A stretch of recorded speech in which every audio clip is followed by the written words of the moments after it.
Got ourselves a Land Rover here with a good old check engine light, and couldn't fix this one.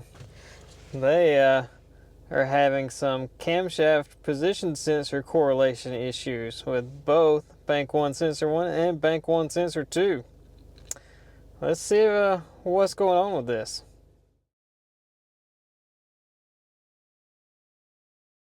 What's going on, everybody? We have ourselves a 2016 Range Rover Evoque. I think that's how you say that. I don't know.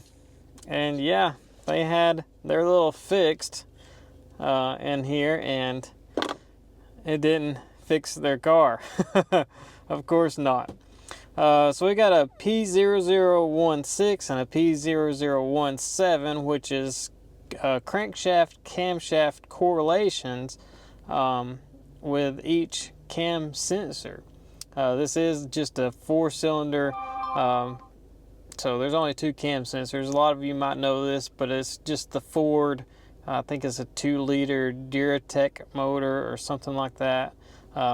This thing's a Ford. I don't care that it says Range Rover. There might be some Range Rover stuff in here, but that's a Ford engine.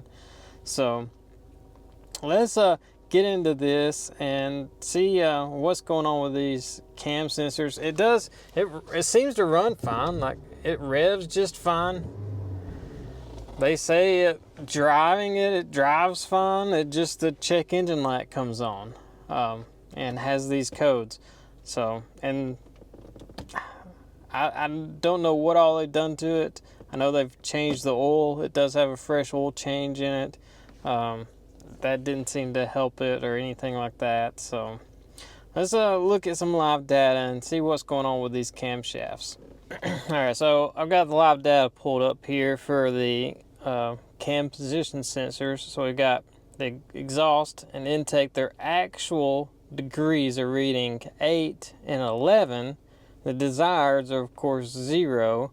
I also have the duty cycles for the solenoids pulled up too, and they're both at 8%. That's probably just kind of like a circuit check kind of duty cycle. 8% is not going to be doing anything. But interestingly enough, if I rev this thing, nothing moves, nothing does anything. So can I even trust this data? Is this some default data that it puts in here? Because you'd think there would be a little bit of movement, at least in the actual positions of the cams. Granted, they're locked. They're not, moving. They're not being commanded, so they're probably stuck in this position. But you'd still think chain tension would let them move just a little bit in relation to the crankshaft. So I think I'm actually going to just clear the code and then come back into this and see what the data says, because I don't particularly think that is accurate. So let's go out of here. I'm just going to clear the fault code. Let's see, so no DTCs. Let's read that again just to make sure. Yep, let's see, no DTCs. All right, let's go back into our live data. Let's get cam. So actual, let's see, the desired, and then duty cycle. I'll graph that again. So right now our duty cycle is 10. And we still have 8 and 11 degrees. I start it and see what happens. That was a hard start. That was a real hard start. Let's see if it'll do that again. Nope. I bet it instantly set the code back. Let's see.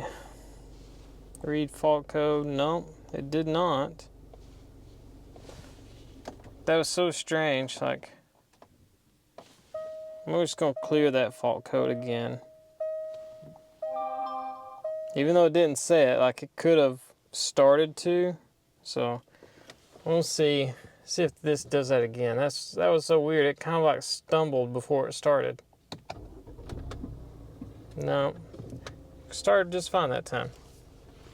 That was a little strange. Let's go back and see what our cam data is.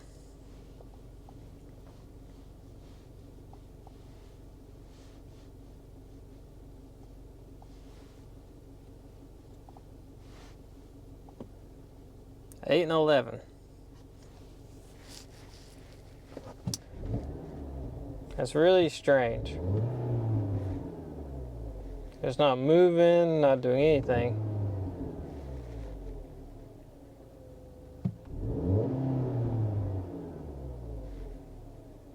You'd think you'd get some variation there. Nothing. So, is there like a learned? No, it just gives us actuation test. Will it let us move the cams?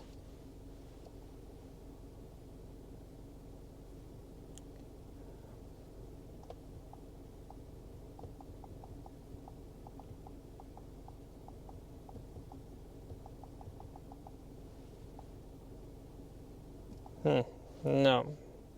Doesn't seem like it's going to let me move the cam. Well, maybe I need to do this desired position.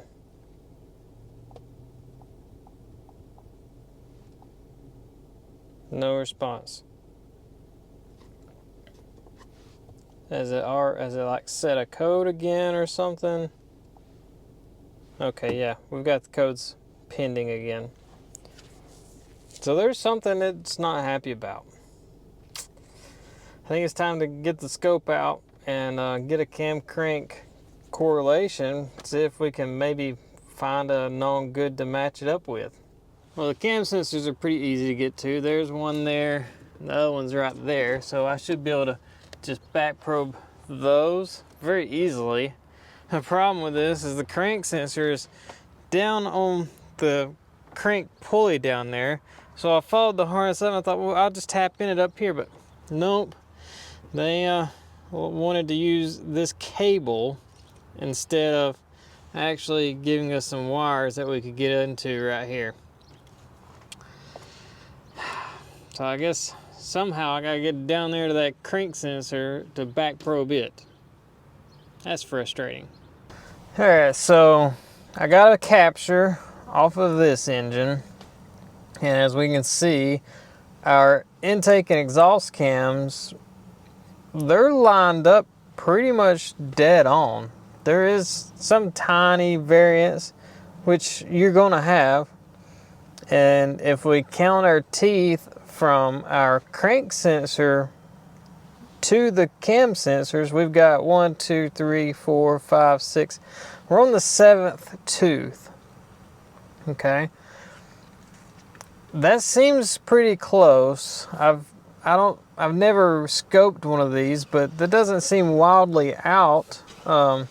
Usually your sync notches are going to be close. I did find a known good on Pico scope, and let's see, it is different.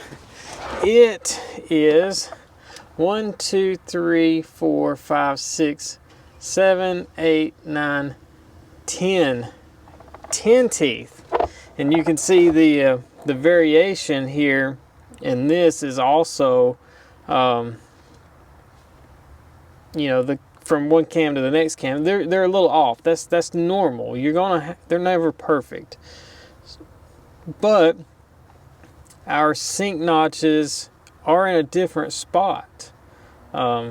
Let's see. Let me measure this out. I want to see how many degrees it is from 7 teeth to 10 teeth. So with my Pico measurements here from 7 teeth to 10 teeth, it's got a delta of 17 degrees, almost 18 degrees. That's a little bit higher than that 8 to 10 degrees that we were seeing in live data. So I still don't think that live data is accurate. I don't think you can trust that at all. I think that's a substituted value. Interestingly enough, the procedure to replace that sensor does use some special tools, and somebody has replaced the sensor. It does have a new crank sensor on it. So there's an adjustment to it. What if it's just out of adjustment? Can we get this moved back where it should? Not really without the special tools. That's kind of where I'm at now. I can maybe adjust it a little bit. Maybe I can get in there with a camera and see the holes are oblong. As you can see in the picture here of the service information, they're oblong, so it's made to move, you know, a little bit. So maybe I can get in there with a camera and see if it's shifted like all the way one side or the other, and I might just crack the bolts loose and try to move it just a little bit. But let's get in there with a bore scope and see what we can see with that sensor, where it's located at. All right, so I got my bore scope down in here, and I'll take a picture of this for you, but it looks like the bolts, like the sensor is basically kind of centered in the oblong bolts there. So I don't think there's any way I could get 17 degrees of rotation out of that thing to try to fake this thing into making it think it's in time.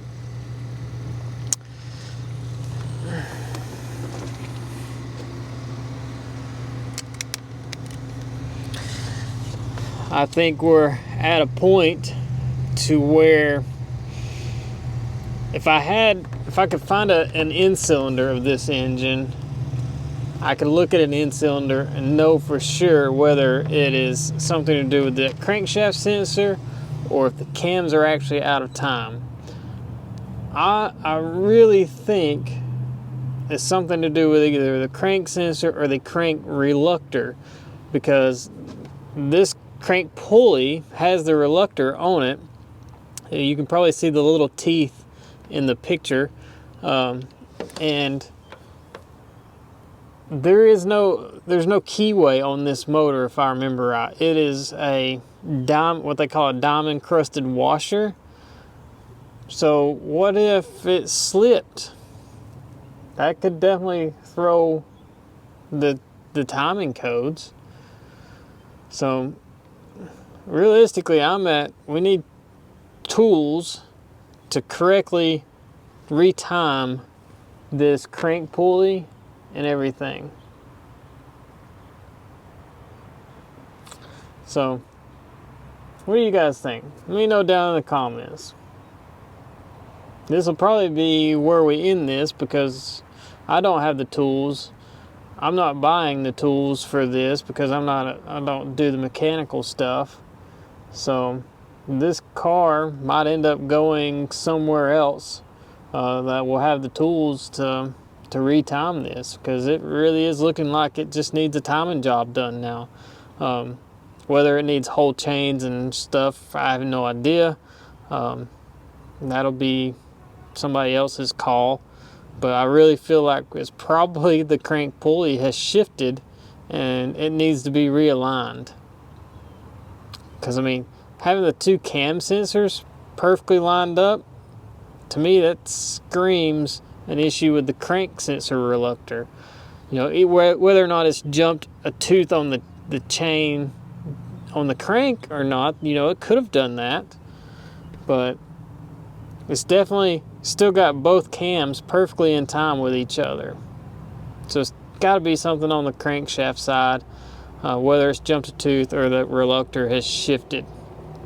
So that's probably it on this one. So if it is, thanks for watching, everybody, and we'll see you guys later.